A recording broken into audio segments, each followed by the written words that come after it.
जय श्री माता जी। आप सबका स्वागत है आज के इस सामूहिक ध्यान में। श्री माता जी को प्रणाम करेंगे और सामूहिकता में कुंडलिनी चढ़ाकर बंधन लेंगे।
तीन महामंत्रा श्री गणेश मंत्र।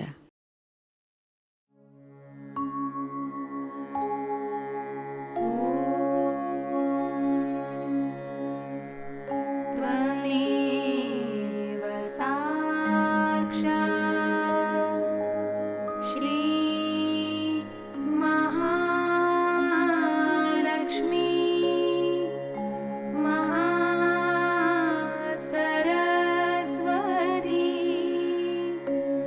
माता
चित्त केंद्रित करेंगे अपने सहस्त्रार पर।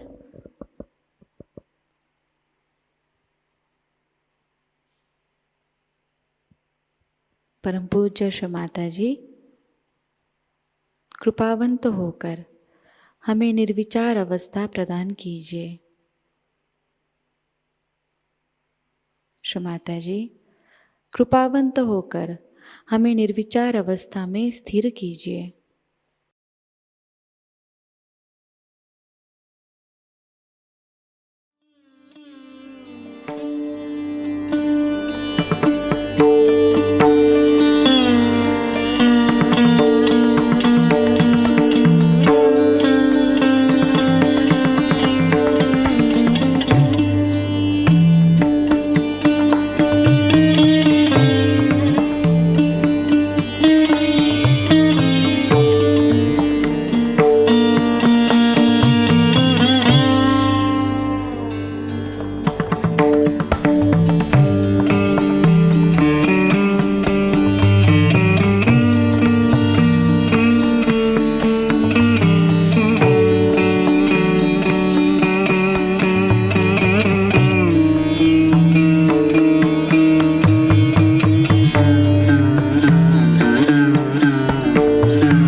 इसी अवस्था में स्थिर होकर हम श्री माता जी की अमृतवाणी को ग्रहण करेंगे।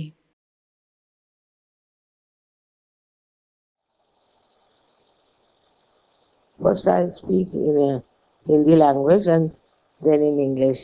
We are such a cosmopolitan people that I don't know what language to take to.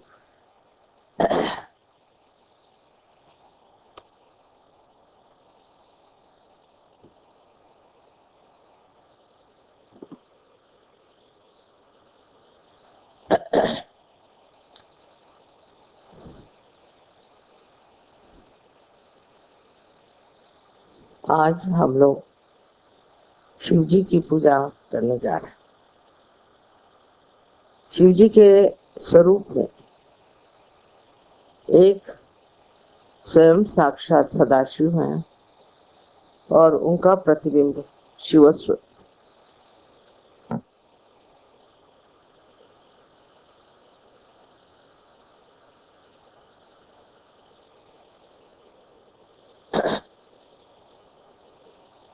ये शिव का स्वरूप हमारे हृदय में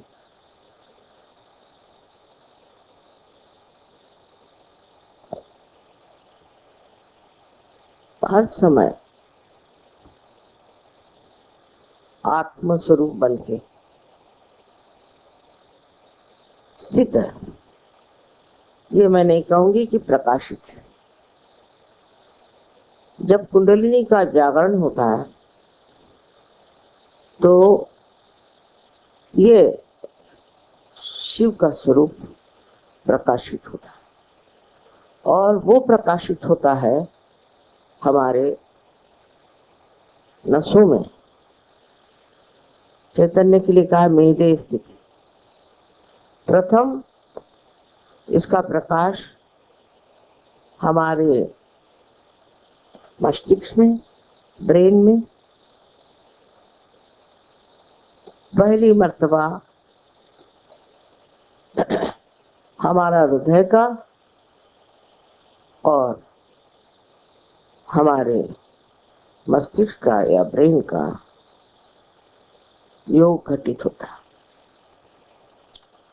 नहीं तो सर्वसाधारण तरह से मनुष्य की बुद्धि एक तरफ और उसका मन दूसरी तरफ दौड़ता है।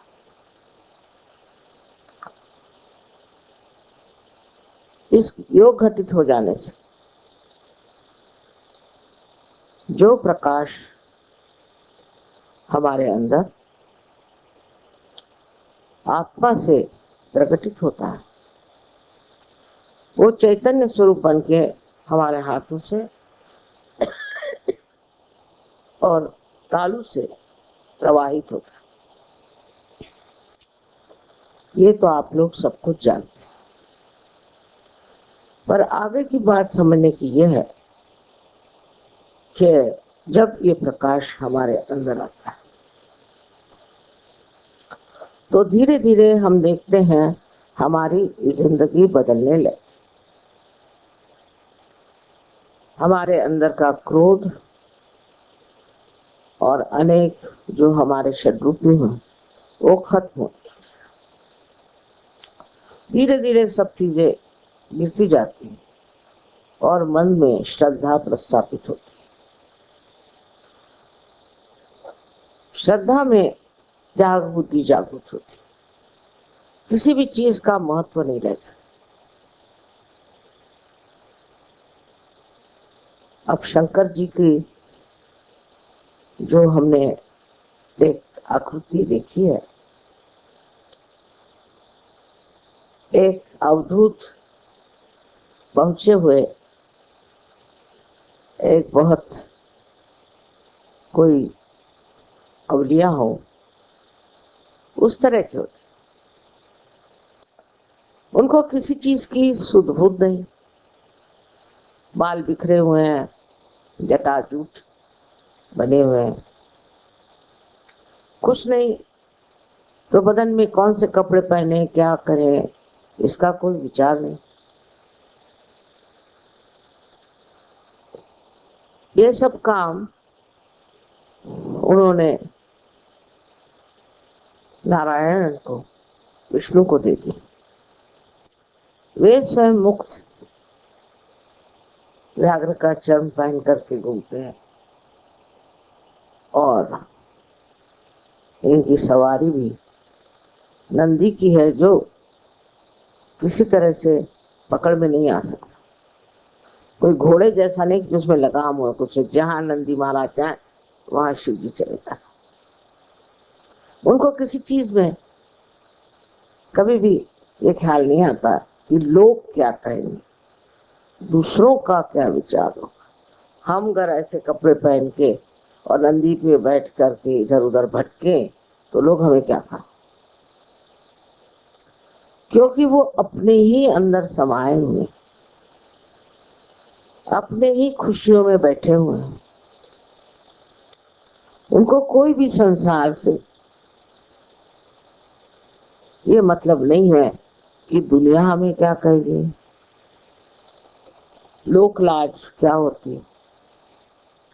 ये तो इनके विवाह में भी आपने वर्णन सुना होगा कि जब ये विवाह करने आए तो विष्णु श्री विष्णु ने जब देखा तो उन्होंने सोचा ये क्या दूल्हा मेरे बहन के लिए आया है बेकार का, इससे कैसी मेरी बहन शादी करे। लेकिन पार्वती जी जानती थी कि उनके योग्य यही पति जो एक मस्त मौलाद हो, किसी चीज की उनको कदर नहीं। सब चीजों से जब आदमी ऊपर उठ जाता है तो उसके लिए सब चीज एक किंचित पदार्थ हो जाती, उसका ध्यान इस ओर नहीं जाता।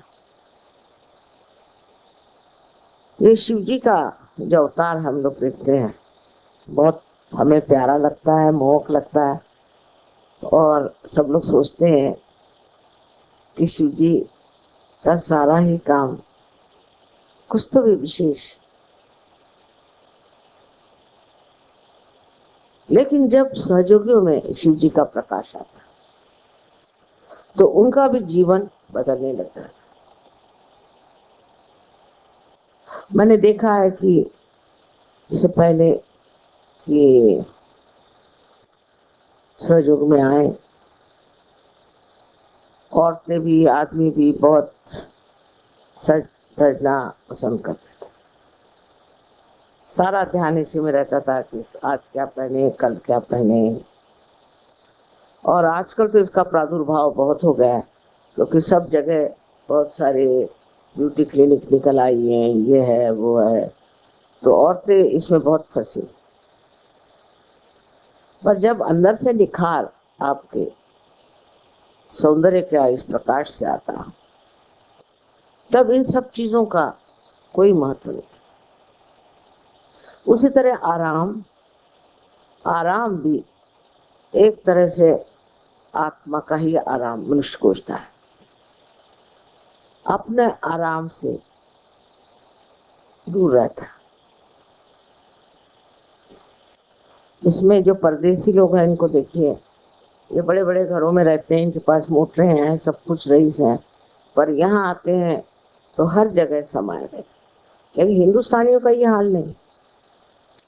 हिंदुस्तानी अब भी जहाँ जाते हैं उनको बाथरूम चाहिए अटैच्ड, पता नहीं और दुनिया भर की चीजें। अभी तक इससे उठ नहीं पाया। स्वभावता मुझे आश्चर्य होता है कि अपने गरीब देश में भी लोगों में अभी काफी कामना है बच्चे। बड़ी आश्चर्य की बात। अभी लोगों ने कहा कि माँ एक आश्रम के लिए बड़ी सी जगह लेना। हमारे हिंदुस्तानी कभी आश्रम में रहते नहीं। अभी ये आश्रम हम लोगों ने लिए जब बनाया, ये मेहनत से खर्चा करके, इसमें रहने के लिए कोई तैयार नहीं। हमने कहा बाबा हम तुमको तनख्वाह देते हैं, तुम रहो, नहीं तैयार।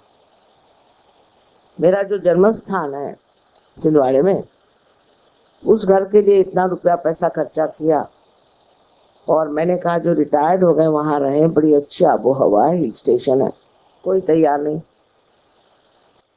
सब अपनी आराम के सोचते। इन लोगों में बात नहीं है, ये लोग आश्रमों में बहुत सुख से। मेरा घर, मेरी जगह, मेरी बीबी, खाना बनना चाहिए इस तरह से, यही खाना खाएंगे। हम लोग इतने स्वाद में उलझे हुए हैं, इन लोगों में ये स्थिति नहीं। हिंदुस्तानी खाना भी शौक से खाते हैं, लेकिन मुझे मालूम है जब हिंदुस्तानी आते हैं कबेला तो अपनी रोटियां पराठे वराठे बांध के लाते हैं, अचार वचार लेके, क्योंकि उनके जीभ से नहीं उतरेगा। अभी तो जीभ में ही सब फंसा हुआ है।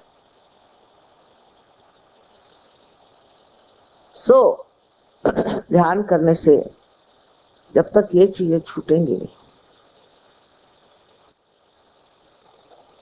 तो आप धर्म से परे नहीं जा सकते। एक छोटी सी बात समझने की है कि त्याग में भी हम लोग कम पड़ जाते। इस बार इन्होंने कहा माँ आप इतनी बड़ी जमीन ले रहे हैं, इतना खर्चा करें, तो पूजा के लिए थोड़ा सा ज्यादा पैसा करना। न जाने कितनी चिट्ठियां मेरे पास आए कि आप पूजा का पैसा कम कर दीजिए, पूजा का पैसा कम कर दीजिए, पूजा। अरे भाई, एक बार दिल्ली में ये पूजा हो रही, उसमें भी चिट्ठियों पे चिट्ठियां, पूजा का पैसा। पान खा करके लोग फेंक देंगे, लेकिन पूजा में जरूरी पैसा। आपसे कभी हमने कोई पैसा नहीं लिया, सारी चीजें अपने ही दम पर सब करी, लेकिन इतना सा भी कहते ही देखिए आज आधा मंडप खाली। क्यों? क्योंकि पूजा का पैसा नहीं देना। और फोन करते हैं कि हमारा पूजा माफ कर दीजिए, हमारी पूजा। अरे भाई, कोई आप कम नौकरी हो ऐसा नहीं, हमारे पति देंगे, मैं नहीं दूंगी। मुझे बहुत आश्चर्य होता है। अभी अगर कोई अवघड़ गुरु होते तो आप लोगों को सबके बाल मुंडा करके और आपको गेरुआ वस्त्र पहना के सर के बल खड़े करते, लेकिन मैं ये नहीं चाहती, क्योंकि सहज की बात है, सब चीज सहज में आना चाहिए। हमने बहुत लोगों को त्याग करते अपने जीवन में देखा, पर आजकल लोगों में वो मैंने देखा नहीं। हमारी माँ का मुझे मालूम है कि 6 साड़ियों से 7वीं साड़ी उनके पास हो जाए तो दे डालती।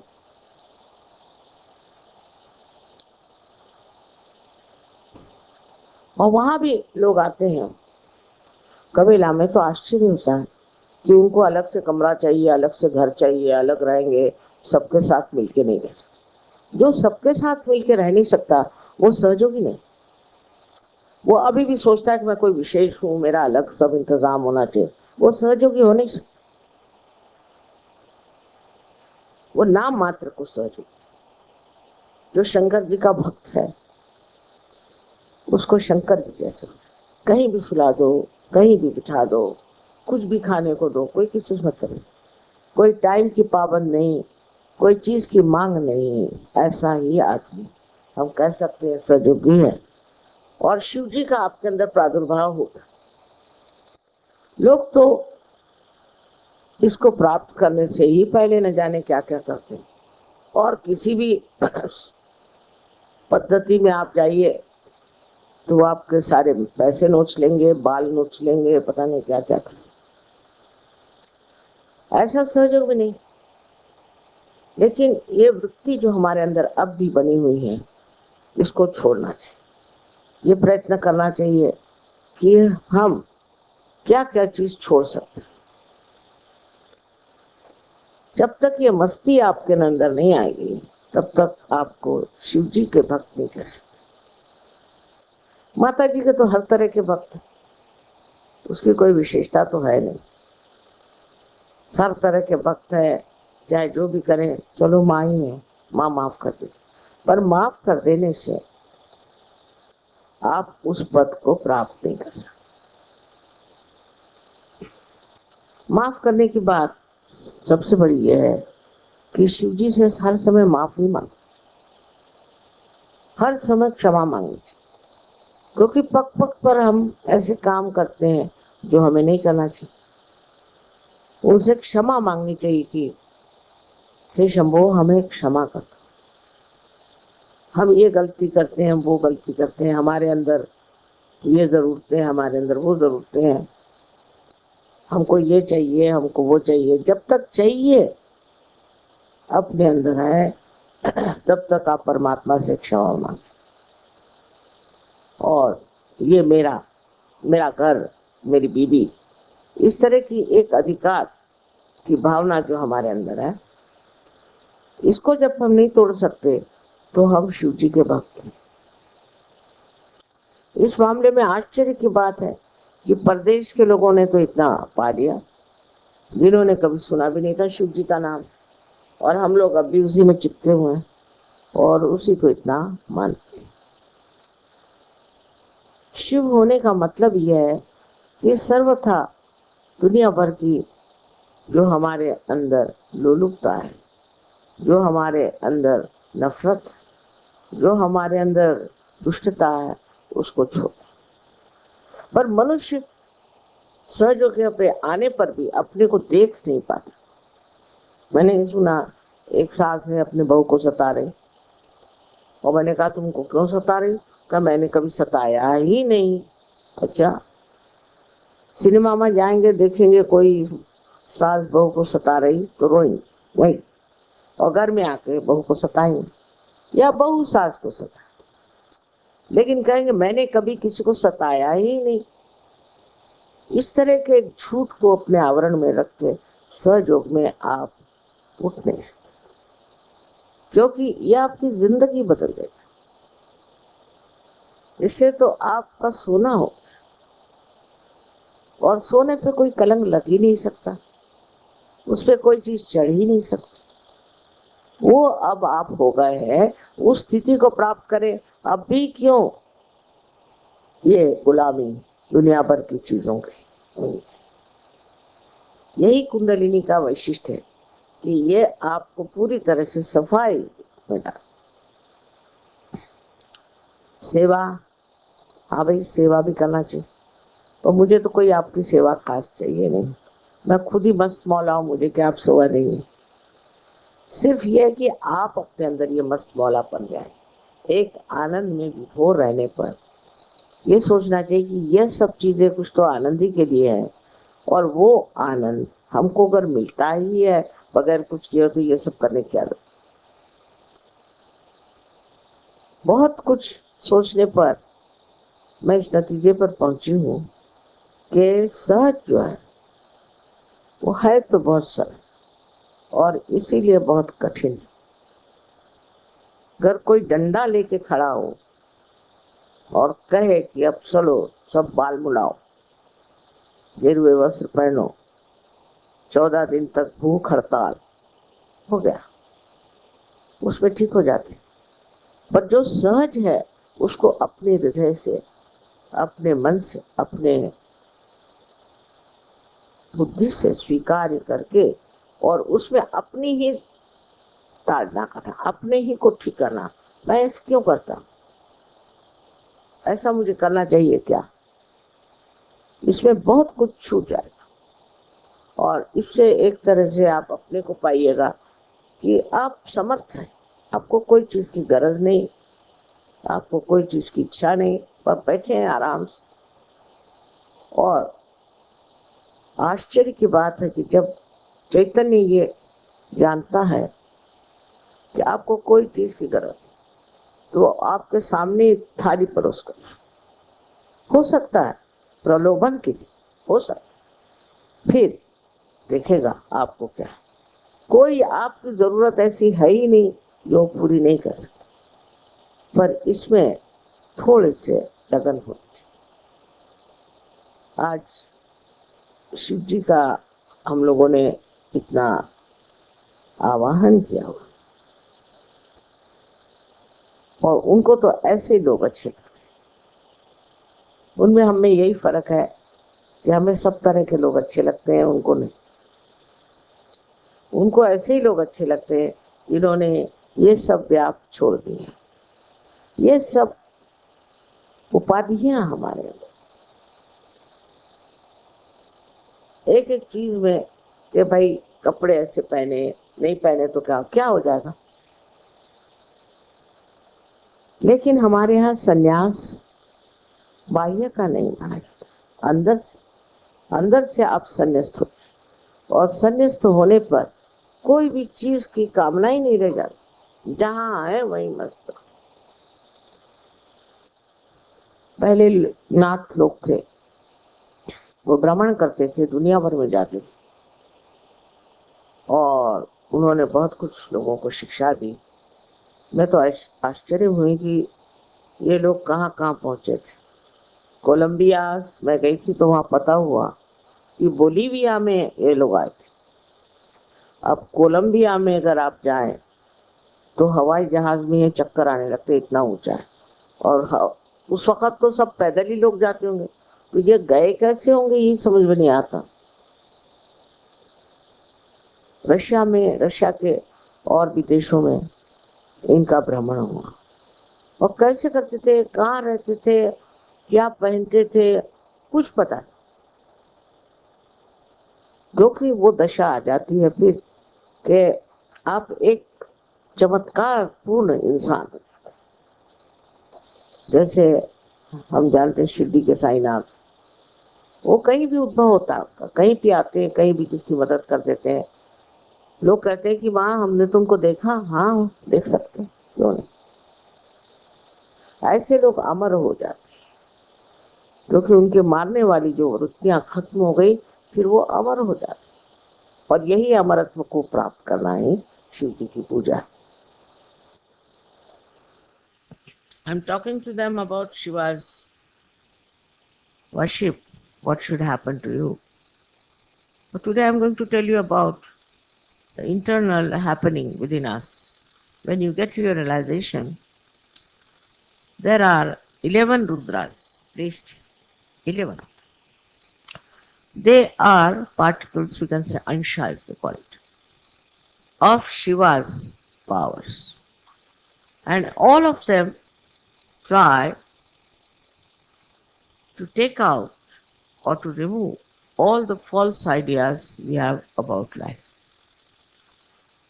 When the Kundalini rises, they all get enlightened, 11 of them. And say, for example, Buddha had a part of that, Mahavira had a part of that. Now, all of them, what they do is to control us for falling into the prey of various things, like we have an ego. So Buddha will look after the ego part. He will see that you get shocked by your ego. You will be quite amazed how you could be so egoistical and so insulting and so humiliating. But when this Rudra is not awakened, when there is no light in this Rudra, then what happens? You start justifying yourself. You think whatever you do is correct. Whatever you've done, whatever you've said, whatever you have achieved, you think is your right. You've done nothing wrong. For that, this Buddha's Rudra has to be awakened. On the contrary, if you go on pampering your ego, if you go on becoming egoistical, you become absolutely a right-sided personality. Once you are a right-sided personality, you know what all the symptoms there are of such a person. Now for that, if you just watch and introspect and see for yourself what ego has done to you, what wrong ideas you had about yourself. So that's why Muhammad Sahib said, beat yourself with shoes. He didn't know what else to tell. Because this ego business can really burst your head completely, and you may land up into so many difficulties. Ultimately, I have seen people developing the Rippis disease, where the conscious mind becomes absolutely useless, cannot move.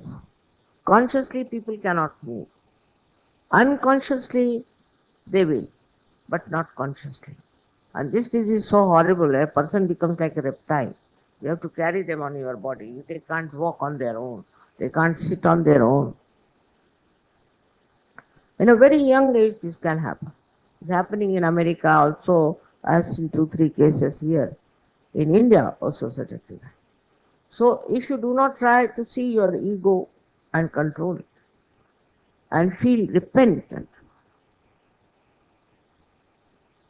in Saj Yoga there's nothing like repentance. We don't believe in repentance because we believe that you all have got your realization, you are beyond any mistakes. It's not true. We have to repent.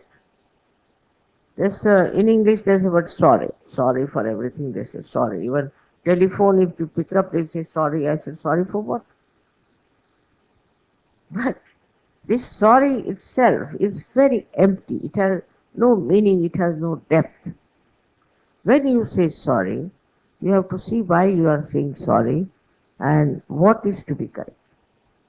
This is a very big problem of today's generation, where people have developed such tremendous ego, because all our economic growth, all our industrial developments, all our big organizations, all of them have given us a way that we should all develop our ego. If we don't develop our ego, we'll be lost. We are nowhere.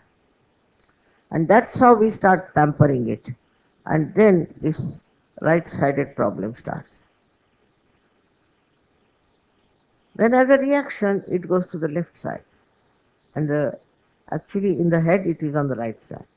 Here is the right side. Ego comes out. So the left Rudra is that of Mahavira.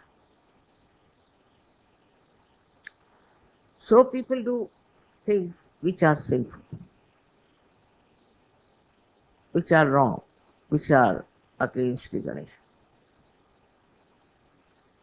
Then also there are controlling powers of Mahavira who controls. He says, you will go to hell, this will happen. He describes all the hell, all kinds of hell, that you will go to hell and you will be burnt alive. I don't know, all kinds of things he describes to frighten.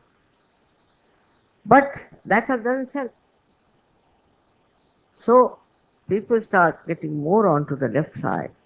And I should say, to this Rudra, when this Rudra gets helpless, then a tremendous depression comes. One feels very depressed. Oh God, what a depression I have. I am so sick. I am this thing. And then you try to frighten others with your depressions. You show sort of what you call an emotional blackmail. You do all kinds of things you will do and beat your head and do all kinds of things. Could be through ego, could be through this left side problem of the deaf truth. These two Rudras are very important because they are directly connected with our left and right sympathetic nervous system. So it's very important to see that you don't fall a prey to these Rudras. These Rudras are to be satisfied. So to be normal, at least look after these two Rudras, which are, one is the one who controls the ego and another is self-pity. I just can't do it, and this, that, and all kinds of depression. All this works out into physically also into very serious problems like cancer. If the Rudras are caught up, you develop cancer. But all this portion gets swollen up. It's called as the Meda. This all portion gets swollen up. And you can see a cancer patient having a swelling all over. At least would be here, or maybe there. Because such a swing in the nature of a person that you can't say from which Rudra they have developed these psychosomatic troubles. Psychosomatic troubles, all of them come because the Rudras have become ineffective. It can be due to the depressive nature or oppressive nature. It could be due to many other factors also. But all these factors are nothing but part and parcel of Shiva's or Sadashiva's powers. He is the one who is full of karuna, full of compassion. He is the ocean of compassion. If you ask him forgiveness, he'll forgive. Whatever you do, instead of feeling guilty, if you ask forgiveness, then he forgives. But if you think whatever you have done is good, you never tortured anybody, you have never made anybody suffer, then it knows. Shiva knows everything, isn't it? And because it knows, it starts giving up. So there's a big combination of your willpower to be there and the combination of the blessings of Shiva. When the Shiva blesses you, your willpower also heightens. But you must have full willpower to know that you have to be of a higher level of personality. He was not at all a mundane type. I mean, he was, supposing asked Shiva to go to some party and all that, how will he look there? People will laugh at him. When I met some hippies, I said, why are you having this kind of hair? So they said, we want to, they are all primitive. So he said, I want to be primitive. I said, but the brain is modern, what's the use of having primitive hair? So, deception. Deceiving yourself is not going to. Best thing is to face yourself and understand what wrong you have been doing. If it works out, I tell you, so many Sahaj Yogis are sitting here. If you correct yourself and become that, I'm sure all the problems, political, economic, and all stupid problems we have will be finished. But today it's such a mixture due to Kali Yuga that even the worst people are carrying on. Now we have a responsibility to save this world. We have a responsibility to create a great, honorable life, which is not superficial, which is not just to show off, but inside. It should develop so that this light of your spirit spreads and enlightens this world. It's very important to understand.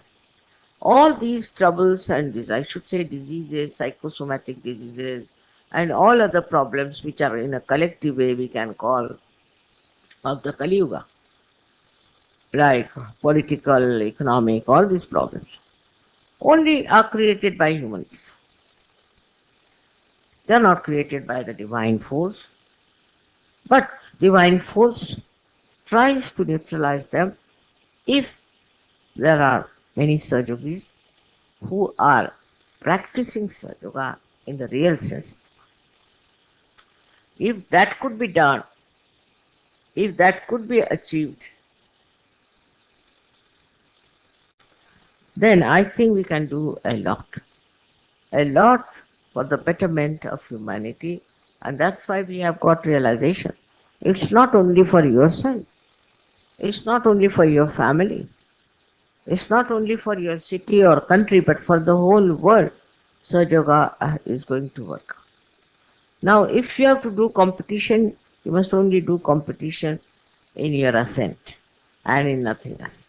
But people are so superficial that they think by showing off or by becoming something, a big Johnny, they will achieve something of a very great level. Is not so. It has to be a very humble attitude towards yourself also, so that you understand that whatever you are doing is for the betterment of global problems.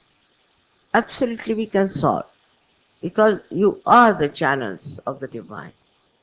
If I could do it alone, I would have done it, but I can't. So that's why I had to gather you all and to tell you that you become all the channels. But in the meanwhile, you enjoy. You enjoy life. Every second becomes a joy, which is also the gift of Shiva. Shiva is the one who creates this great admiration and great appreciation of every moment, everything that is done. And that is the state we have to achieve by not condemning yourself or not by pampering your ego, but by seeing what you are. That's the main thing one has to see. What problem you have and what is troubling you is yourself. If you could just come to that point of understanding, I'm sure, I'm very, very sure that you will be such an asset to help to make this world look at itself and change. Because superficially, you cannot change such deep rooted problems. And you are being so blessed by Kundalini that you can really become a great uh, torch, I should say, torch on the path of truth, love, and joy. May God bless you. इसी अवस्था में हम निशब्द ध्यान में बैठेंगे।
परम पूज्य श्री माता जी, आपकी परम कृपा में अपने निस्वार्थ भाव से, अपने विवेक से हम इस विश्व की सारी समस्याओं को समझें और उन समस्याओं का निराकरण हम पूरी तरह करें। परम पूज्य श्री माता जी, आपकी परम कृपा में हम कभी भी किसी अशुभ और अधार्मिक संस्कृति का, अधार्मिक विचारों का और अधार्मिक लोगों का स्वीकार ना करें। परम पूज्य श्री माता जी, आज का यह सामूहिक ध्यान हम आपके श्री चरणों पर समर्पित करते हैं। कृपावंत होकर हम सबको और इस संपूर्ण विश्व को आशीर्वादित कीजिए। श्री माता जी को प्रणाम करेंगे और सामूहिकता में कुंडलिनी चढ़ाकर बंधन लेंगे।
आज का यह ध्यान सत्र यही संपन्न हुआ।